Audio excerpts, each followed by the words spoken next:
Hello and welcome to Z black wheels. आज हम जिस कार का रिव्यू करेंगे वो है Tata Punch base model of CNG, जिसे टाटा का नाम दिया हुआ है प्योर वेरिएंट। डिटेल रिव्यू से पहले वीडियो के बारे में बता देता हूँ कि सबसे पहले हम एक्सटीरियर रिव्यू करेंगे, फिर इंटीरियर देखेंगे, उसके बाद इंजन स्पेसिफिकेशन, फिर प्राइसेस एंड फाइनली जजमेंट की किसे लेनी चाहिए नहीं लेनी चाहिए, प्राइस जस्टिफाइड है या नहीं है। उसके अकॉर्डिंग आप वीडियो देख सकते हैं। शुरू करते हैं एक्सटीरियर लुक से। ओवरऑल लुक की बात कर लेते हैं पहले। तो टाटा पंच कोई नया मॉडल नहीं है, ये सबने ही देख लिया है, रोड पे भी देख लिया है, और ये माइक्रो एसयूवी कैटेगरी में आता है, मतलब एकदम छोटी एसयूवी। एसयूवी भी इसलिए क्योंकि इसका ग्राउंड क्लियरेंस 187 mm का दिया हुआ है और इसको काफी अच्छी हाइट दी हुई है। लेंथ तो सब 4 मीटर ही है। ओवरऑल छोटी कार है और ग्राउंड क्लियरेंस भी ठीक है, थोड़ी हाइट भी है, तो सिटी ड्राइविंग के लिए भी अच्छी है। और कोई बुरे रोड्स हो, गड्ढे वड्ढे वाले रोड्स हो, तो उसको भी टैकल कर लेगी, कोई नीचे से टच होने का कोई खतरा नहीं। अब आ जाते हैं इसके फ्रंट लुक्स के ऊपर। तो फ्रंट लुक में जो इसका बोनेट डिजाइन है वो काफी प्लेन है। फर्दर हेडलैम्प्स की बात करें तो हेलोजन हेडलैम्प्स मिलेंगे इसमें, और इंडिकेटर भी हेलोजन मिलेंगे। इस पूरे वेरिएंट में, प्योर वेरिएंट जो है, इसमें हेलोजन लाइट्स मिलेगी सब जगह। एलईडी का कोई एलिमेंट नहीं दिया इसमें। सेंटर में टाटा का लोगो मिलेगा विद पियानो ब्लैक या ग्लोसी फिनिश्ड ग्रिल, और नीचे बम्पर पूरा ब्लैक्ड आउट है। ग्रे कलर की कार में इतना पता नहीं चल रहा और ये सही से बैलेंस हो गया है, बट व्हाइट कलर की कार में काफी ज्यादा दिखाई देता है। रही बात फॉग लैम्प्स की, तो वो इस कार में नहीं है, ये बेस वेरिएंट है। एक्सेसरीज के तौर पे आप लगवा सकते हो। साइड प्रोफाइल की बात कर लेते हैं तो ओवरऑल बॉक्सी साइज का डिजाइन है, थोड़ा हाइट अच्छी से खासी दी हुई है। डिटेल में देखें तो टायर साइज से शुरू करें तो टायर साइज है इसमें 185 70 R15 का, 15 इंच के रिम्स मिलेंगे, स्टील रिम्स। व्हील आर्चेस पे एक क्लैडिंग देखने को मिलेगी जो पूरे साइड प्रोफाइल पे कंटिन्यू हो रही है। बाकी इसमें ORVM बॉडी कलर नहीं है, ब्लैक कलर के आते हैं। मैनुअल ही उसके सारे फंक्शंस हैं, और फोल्ड भी मैनुअली करना है, एडजस्ट भी मैनुअली करना है।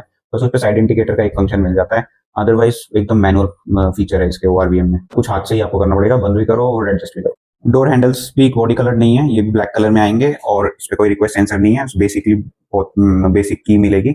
मैनुअल सेंटर लॉकिंग जरूर है, मतलब आप की से ड्राइवर साइड से लॉक अनलॉक करोगे तो चारों विंडोज लॉक हो जाएगी, अनलॉक हो जाएंगी, पर बटन से नहीं है, इसे कोई रिमोट नहीं दिया हुआ। ऑल्सो इसमें कोई रूफ रेल्स जैसा कुछ भी नहीं है, और ए पिलर तो बॉडी कलर्ड है, बी पिलर ब्लैक है, और सी पिलर भी ब्लैक आउट है।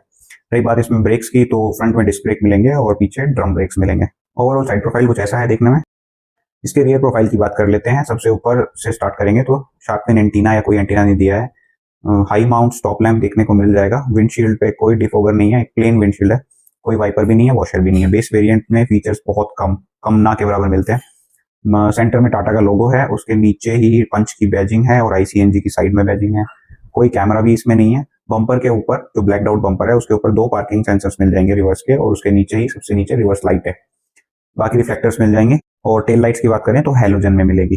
रियर प्रोफाइल देख लिया है तो आप बूट स्पेस भी यहीं से चेक कर लेते हैं। इसमें twin cylinder CNG technology use की है टाटा ने, जो सारे CNG मॉडल्स में यूज करते हैं वो, जिसकी वजह से बूट स्पेस कम तो होता है पर फिर भी डिसेंट स्पेस उसमें मिल जाती है। तो इसमें 210 लीटर का बूट स्पेस अब भी मिलेगा, और बाकी कोई फीचर्स ऐसे नहीं मिलेंगे, जैसे पार्सल ट्रे वगैरह नहीं मिलेंगी। बट हाँ, एक अच्छी बात है कि इसमें स्पेयर टायर ये लोग दे रहे हैं, मारुति सुजुकी की तरह नहीं कि स्पेयर टायर बिल्कुल ही हटा के पंचर रिपेयर किट दे देते हैं। अब रियर सीट्स की तरफ चलते हैं तो उसमें डोर्स जो हैं टाटा CNG के, वो 90 डिग्री एंगल पे खुल जाते हैं, जिससे इनग्रेस और इग्रेस, मतलब अंदर बैठना और बाहर निकलना ईजी है। और रही बात इसके डोर की प्रोफाइल की बात करें तो इसमें डुअल टोन फिनिश देखने को मिल जाएगा। सारा हार्ड प्लास्टिक है, वैसे इसमें कोई सॉफ्ट टच मटेरियल यूज नहीं किया है। इसमें जो डोर लीवर है, मतलब अनलॉक लॉक करने के लिए जो लीवर होता है, वो पियानो ब्लैक कलर का है। बाकी जो पावर विंडोज हैं वो सिर्फ फ्रंट में है, पीछे अवेलेबल नहीं है। मैनुअली विंडोज आपको या डाउन करनी पड़ेगी। और बॉटल होल्डर मिल जाएगा साथ में। जो स्पीकर के कटआउट्स दिए गए हैं उसमें कोई स्पीकर सिस्टम नहीं है, वो लगवा सकते हो एक्सेसरी या बाहर से लगवा सकते हो। सीट्स देखें तो इसमें टिपिकल बेंच सीट्स देखने को मिलेंगी, फैब्रिक अपहोल्स्ट्री बेस मॉडल में मिलती है। ये तो वैसे एक्सेसराइज्ड मॉडल है, इसलिए मतलब एक्सेसरीज लगी हुई है, इसलिए लेदर की सीट्स आपको दिख रही होंगी। और सीट्स में कोई हेडरेस्ट नहीं है, कोई आर्मरेस्ट नहीं है, एकदम बेसिक सी सीट्स मिलेंगी। और कोई पीछे AC वेंट्स वगैरह कुछ भी नहीं देखने को मिलेंगे। नी रूम, लेग स्पेस या थाई सपोर्ट की बात करें तो सब कुछ एकदम डिसेंट है, ओके ओके है। सब 4 मीटर में के हिसाब से अच्छा बोलेंगे, पर थोड़ा और अच्छा हो सकता था। बाकी राइवल में मिल जाता है अच्छा, पर इस प्राइस पॉइंट में शायद नहीं मिलेगा। तो मैनेजेबल है, पर थोड़ा कॉम्पैक्ट फील हो सकता है, क्योंकि इंटीरियर भी एकदम ब्लैक कलर का है। हाँ, हेड स्पेस की कोई कमी नहीं मिलेगी, क्योंकि काफी अच्छी हाइट है इस कार की। बाकी पीछे कुछ इतने फीचर्स नहीं है, इतना ही था। हम चलते हैं फ्रंट में, जहाँ पे सारा गाड़ी का पूरा कंट्रोल होता है एक तरीके से। तो फ्रंट में जो कोई रिक्वेस्ट सेंसर नहीं है, जैसा मैंने पहले बताया था। मैनुअली आप इसको अनलॉक करोगे और उसके बाद एंटर करोगे। रही बात फ्रंट डोर की, तो इसमें हमें पीछे डोर की तरह ही सब कुछ मिलेगा, हार्ड प्लास्टिक एंड ऑल। कोई कंट्रोल्स इसमें एक्स्ट्रा नहीं है, बस 2 पावर विंडोज के कंट्रोल्स मिल जाते हैं। बाकी ORVM के कंट्रोल भी नहीं है, वो भी मैनुअली ही एडजस्ट करने हैं आपको। और इसमें बॉटल होल्डर मिल जाएगा, प्लस अगेन स्पीकर्स के कटआउट मिल जाएंगे। स्पीकर एक्चुअली है नहीं उसमें। आगे बात कर लेते हैं स्टीयरिंग व्हील की। तो ये पूरा का पूरा स्टीयरिंग व्हील एकदम प्लेन स्टीयरिंग व्हील है। नीचे से फ्लैट बॉटम है और इसमें कोई मीडिया कंट्रोल या क्रूज कंट्रोल के बटन कुछ भी नहीं है। सिंपल हॉर्न दिया हुआ है, टाटा का नॉर्मल लोगो दिया हुआ है। और स्टीयरिंग व्हील में जो है टिल्ट का ऑप्शन मिलेगा, टेलीस्कोपिक ऑप्शन नहीं मिलेगा। इसके साइड में हमें देखने को मिलेगा सीएनजी स्विच चेंज करने का, सीएनजी से पेट्रोल या पेट्रोल से सीएनजी स्विच करने का। और उसके बाद हम इसका इंस्ट्रूमेंट क्लस्टर की बात कर लेते हैं। तो ये काइंड ऑफ सेमी डिजिटल है। इसमें हमें स्पीडोमीटर डिजिटल मिलेगा, उसमें ऑडोमीटर की रीडिंग और डिस्टेंस टू एम्प्टी, बाकी इंफॉर्मेशन डिजिटल में मिल जाएगी। बाकी टेकोमीटर, कितनी सीएनजी लेवल है, पेट्रोल लेवल कितना है, टेम्परेचर कितना है कार का, वो सब हमें एनालॉग मिलेगा। और इसमें कोई भी लेदर फिनिश या सॉफ्ट टच मटेरियल नहीं मिलेगा, ना स्टीयरिंग व्हील पे भी नहीं मिलेगा। हम इसके सेंटर कंसोल को देख लेते हैं। तो एकदम सिंपल सा सेंटर कंसोल है, कोई इंटरटेनमेंट का सिस्टम नहीं है, मतलब इंफोटेनमेंट सिस्टम वगैरह नहीं है, क्योंकि ना इस गाड़ी में स्क्रीन आती है ना कोई म्यूजिक सिस्टम आता है। तो अब आपको एक्सेसरीज के तौर पे लगवा सकते हो या बाहर से लगवा सकते हो। हाँ, एसी वगैरह मिलेंगे, उस पर पियानो ब्लैक की फिनिश पे मिलेगी इवेंट्स के ऊपर। बाकी एसी के कंट्रोल्स नीचे दिए हुए हैं, जो कि मैनुअल है, ऑटोमेटिक कंट्रोल नहीं है। और उसके नीचे फोन रखने की जगह है, कोई चार्जर के पॉइंट्स भी नहीं दिए हुए हैं इसमें। गियर लीवर दिया हुआ है, 5 स्पीड मैनुअल ट्रांसमिशन, और उसके बाद 12 वोल्ट का सॉकेट एक, और हैंड ब्रेक दिया हुआ है जो कि अगेन मैनुअल है। आर्मरेस्ट भी इस कार में नहीं है, तो ये एक और फीचर कम हो गया। एकदम मिनिमम फीचर्स हैं इस कार में, बस बेयर मिनिमम जिसे कहते हैं कि एसी है, गाड़ी है, और बस चलाओ। और बाकी ओवरऑल डैशबोर्ड की बात कर लें तो सब हार्ड प्लास्टिक है, थोड़ा सा डुअल टोन फिनिश दिया है, व्हाइट और ब्लैक कलर मिक्स करके।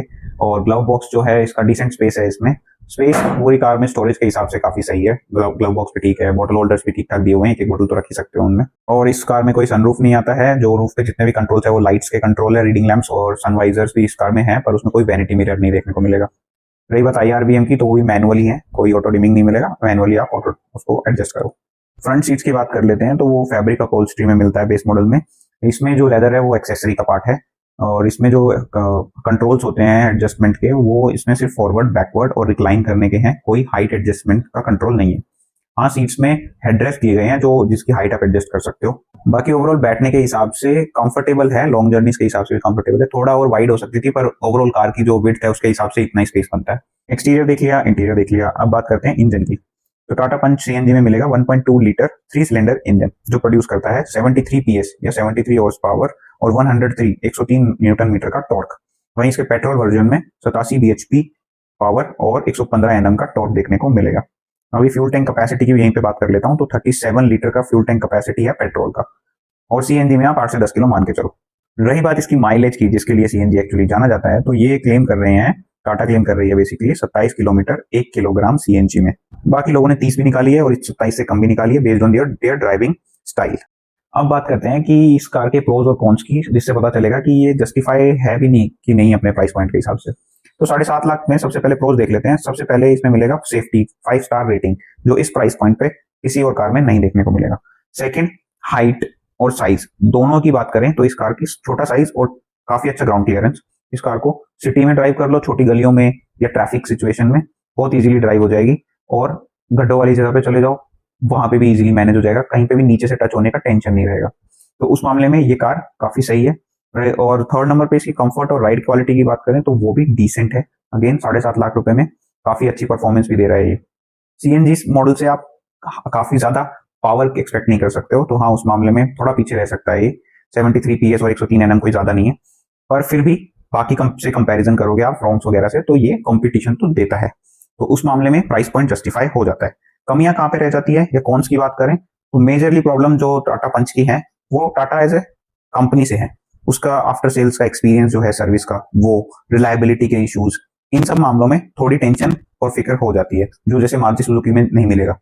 उसमें आफ्टर सेल सर्विस वगैरह काफी अच्छी होती है, पर टाटा की सर्विस कंडीशंस के हिसाब से थोड़ा प्रॉब्लम है। Again Punch as a product एक अच्छा प्रोडक्ट है, और इसलिए ये पिछले सितंबर में जीएसटी कट के बाद टॉप 5 सेलिंग कार्स में से एक है, 5th नंबर पे ये रही है, जिसमें इसके लगभग 16,000 यूनिट्स सेल हुए। बाकी मुझे ऐसा लगता है अगर कोई बहुत ही बजट पे है और सिर्फ नो नॉनसेंस कार चाहिए, उसको सिर्फ ड्राइव करने के लिए कहीं एक जगह से दूसरी जगह जाना है, मैटर नहीं करता बाकी फीचर्स वगैरह इतने, तो ये मॉडल लो, अच्छी माइलेज देगा, सेफ्टी मिल जाएगी, और एसी वगैरह मिनिमम फंक्शंस जो चाहिए एक कार में वो मिल जाएंगे, ऑल वेदर कंडीशंस ड्राइवेबिलिटी हो जाएगी, जिसकी वजह से ये एक बहुत अच्छा ऑप्शन बन गया है। फाइनली प्राइस की बात कर लेते हैं। तो ये जो मॉडल है बेस मॉडल सीएनजी का प्योर वेरिएंट, इसका पहले प्राइस था जीएसटी से पहले 7,29,990, इस पे कम से कम 62,000 का ऑफ मिला है जीएसटी कट के बाद, और अभी डिस्काउंट भी चल रहे होंगे, खैर वो तो चेंज होते रहते हैं। तो सीधा सीधा जीएसटी कट के बाद जो प्राइस है एक शोरूम्स की बात कर लेते हैं, तो वो है 6,67,890, 6,67,890 एक्स शोरूम प्राइस, जो ऑन रोड लगभग 7.5 लाख रुपए तक की पड़ जाएगी। इस वीडियो में इतना ही। बाकी आपको ये टाटा पंच का रिव्यू कैसा लगा और ओवरऑल आपके क्या एक्सपीरियंसेस हैं सीएनजी मॉडल से रिलेटेड टाटा पंच के, वो आप कमेंट सेक्शन में शेयर कर सकते हैं। अगर वीडियो अच्छा लगा हो तो please like and share, and साथ में please subscribe Z black wheels.